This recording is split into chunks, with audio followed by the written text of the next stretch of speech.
Ibudilast has been around for a while. It's been available clinically in Japan for over 2 decades for asthma and post-stroke symptoms.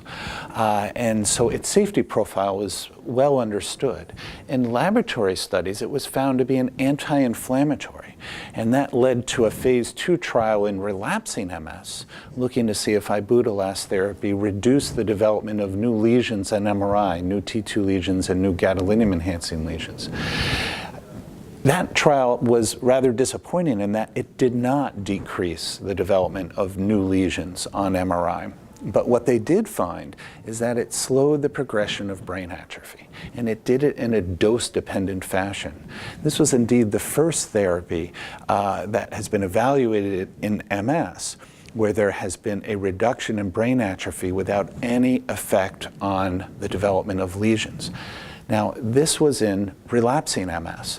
It raised the question of, okay, it was hoped to be an anti-inflammatory, turns out it's not. Maybe it is a neuroprotective in that it protects the brain from the injury that is brought on by the new lesions and other pathology in MS.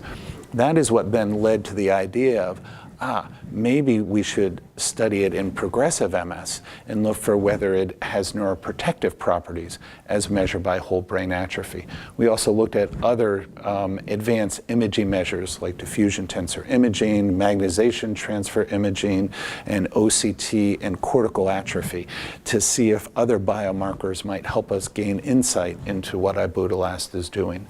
So it is going in a somewhat of a different direction from what MS therapies have traditionally done, which is stop inflammation, stop inflammation, stop inflammation, and is looking at, well, okay, we do need to stop inflammation, but there probably is more we need to do as well, and to try to get at something that might be protecting the brain after the injury of inflammation has already happened.